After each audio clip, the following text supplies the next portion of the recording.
Hi hello friends, the art of cooking ಚಾನಲ್ಗೆ ಸ್ವಾಗತ.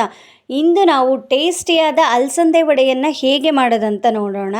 ಅದಕ್ಕೆ ಬೇಕಾದ ಪದಾರ್ಥಗಳು ಅಲಸಂದೆ ಬೇಳೆ ಅಥವಾ ಅಲಸಂದೆ ಕಾಳು ಸಹ ಬರುತ್ತೆ, ಕೊತ್ತಂಬರಿ ಸೊಪ್ಪು, ಕಾಳುಮೆಣಸು, ಹಸಿಮೆಣಸು, ಶುಂಠಿ, ಜೀರಿಗೆ, ಕರಿಬೇವು ಮತ್ತು ಉಪ್ಪು. ಬೇಕಿದ್ದಲ್ಲಿ ಸ್ವಲ್ಪ ಬೆಳ್ಳುಳ್ಳಿ ಅಥವಾ ಹಸಿಮೆಣಸನ್ನು ಸ್ಕಿಪ್ ಮಾಡಿ ಒಣಮೆಣಸನ್ನು ಸಹ ಉಪಯೋಗಿಸ್ಕೋಬೋದು.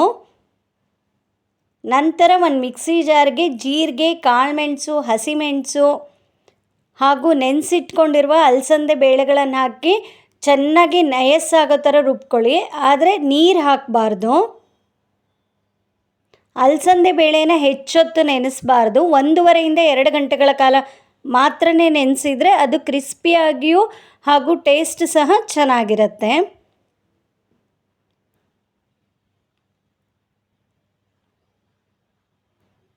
ಹೆಚ್ಚೊತ್ತು ನೆನೆಸಿದರೆ ನಾವು ಎಣ್ಣೆಗೆ ಹಾಕಿದಾಗ ಅದು ಎಣ್ಣೆನ ಹೀರ್ಕೊಳ್ಳೋ ಚಾನ್ಸಸ್ ಇರುತ್ತೆ.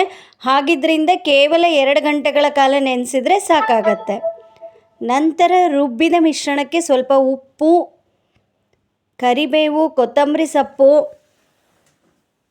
ಬೇಕಿದ್ದಲ್ಲಿ ಸ್ವಲ್ಪ ಈರುಳ್ಳಿ ಸಹ ಹಾಕ್ಬೋದು. ನಾನಿಲ್ಲಿ ಈರುಳ್ಳಿಯನ್ನು ಹಾಕಿಲ್ಲ.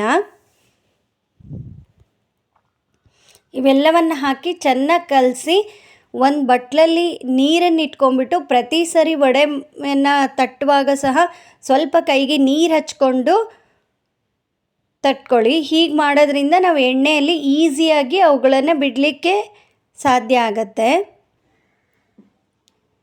ಹೀಗೆ ಮಾಡಿಟ್ಟಿರುವ ಎಲ್ಲ ಹಿಟ್ಟುಗಳನ್ನು ಎಣ್ಣೆಯಲ್ಲಿ ಕರ್ಕೊಳ್ಳಿ. ಈಗ ರುಚಿಯಾದ ಅಲಸಂದೆ ವಡೆ ರೆಡಿ. ಈ ವಿಡಿಯೋ ಇಷ್ಟವಾಗಿದ್ದಲ್ಲಿ ಲೈಕ್, ಶೇರ್ ಮತ್ತು ಕಮೆಂಟನ್ನು ಮಾಡಿ. ಇನ್ನೂ ಹೆಚ್ಚಿನ ವಿಡಿಯೋಗಳಿಗಾಗಿ ನನ್ನ ಚಾನಲ್ಗೆ ಸಬ್ಸ್ಕ್ರೈಬ್ ಆಗಿ. ಈಗ ರುಚಿಯಾದ ಈವ್ನಿಂಗ್ ಸ್ನ್ಯಾಕ್ಸ್ ಅಲಸಂದೆ ವಡೆ ರೆಡಿ.